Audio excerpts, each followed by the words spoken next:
It's the Flow Friday Night Sports Show, and it's time for us now to have a look at Northern Areas of footy with the great Graham Spud McKay, who's joining me on the line again. Spud, how are you, mate? Good, thanks, Jace.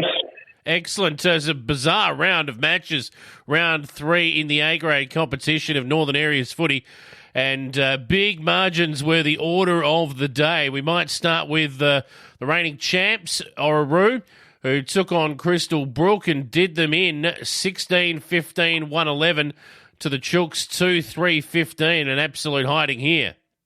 Obviously, Orroroo's on-ballers dominated and didn't allow Crystal Brook to get into their forward line, because I spoke about Crystal Brook's strength up forward with Daniel Hill and the assistant coach and Darren Shillabeer, but they never really figured that with only 2 goals for the whole match. Orroroo obviously was just far too good. While we expected that they would win, certainly this margin is a real surprise. So for Orroroo, McCarthy booted 6, Bowman 3 and Hompsh 2, named the best. Di Malenko, he was best for Orroroo. Tell us about this boy. I've not seen that name before.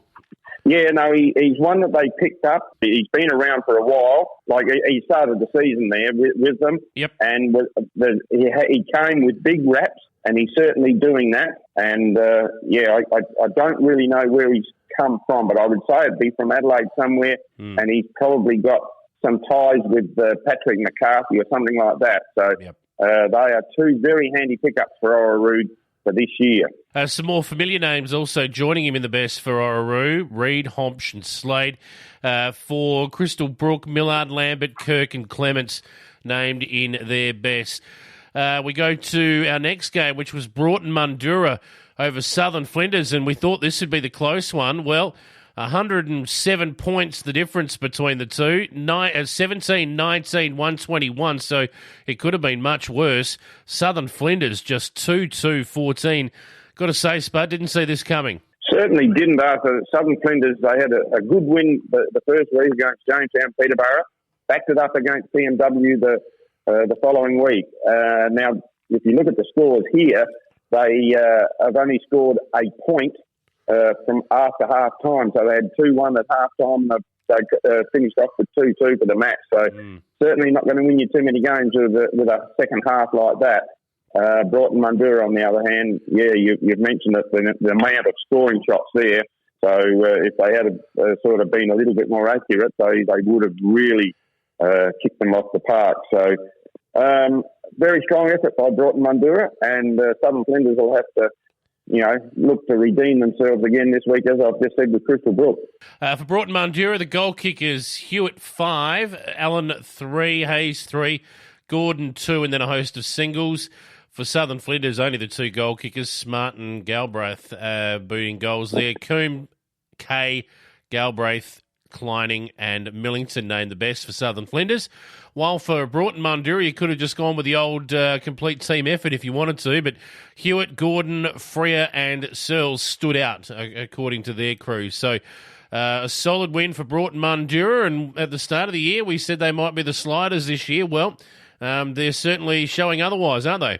Yeah, they certainly are. They're still around the mark, and I think they'll certainly want to make a big statement, especially when it gets around the finals time. So far, we've had a 96-point and a 107-point margin, and that wasn't neither of those were the biggest of the round. It finished off with BMW doing an absolute number on your boys at Jamestown Peterborough, but of all of the losers, they kicked the biggest score. Work that one out. 23-13, 151 to Jamestown Peterborough, 3-5-25. 3-5-23, sorry. So 120-odd points to the good BMW. They were way too good.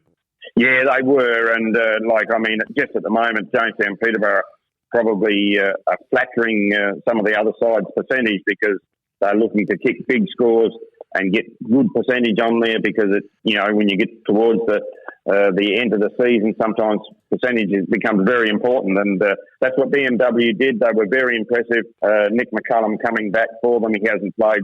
This is his first game back, and managed to kick 5, so he was really good.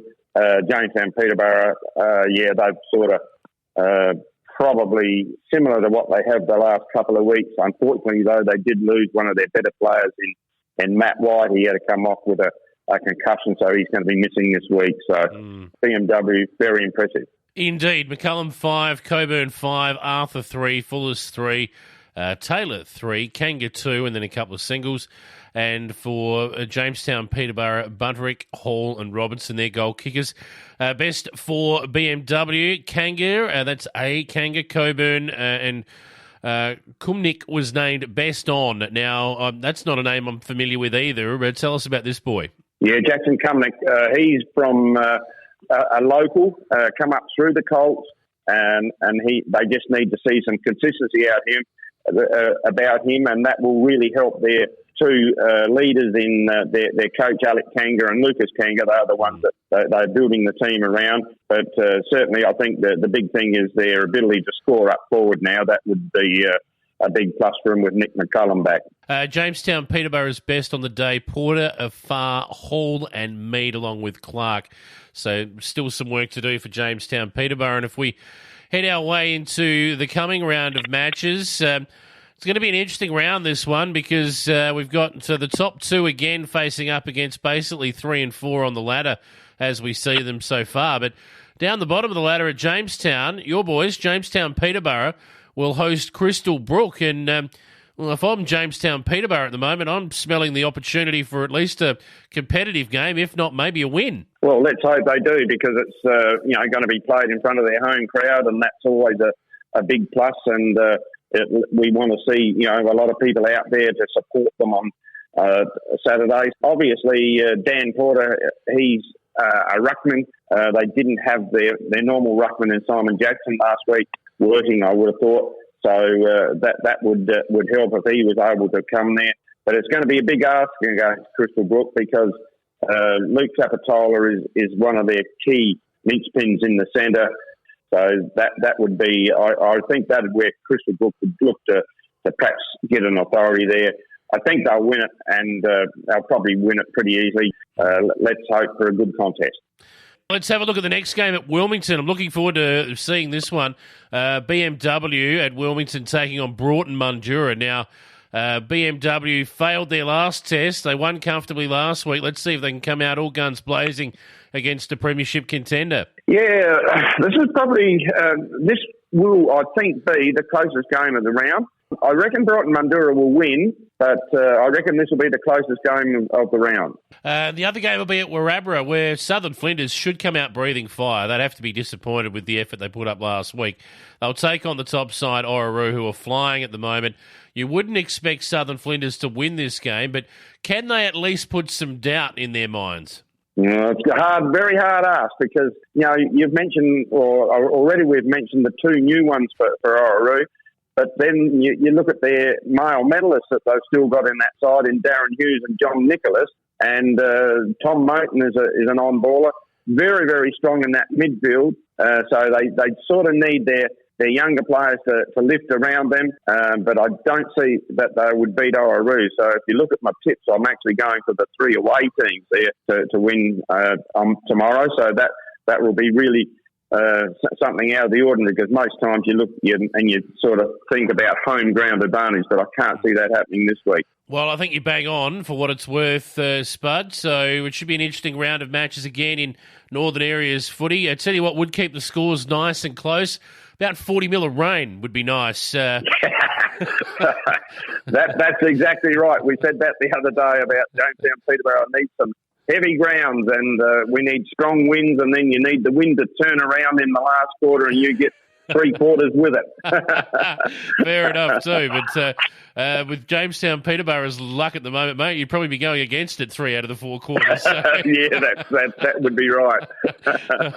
Anyway, we'll turn our attention to the skies, and hopefully some rain comes soon for you, Spud, but enjoy the footy on the weekend. Good on you, Jay. See you next week.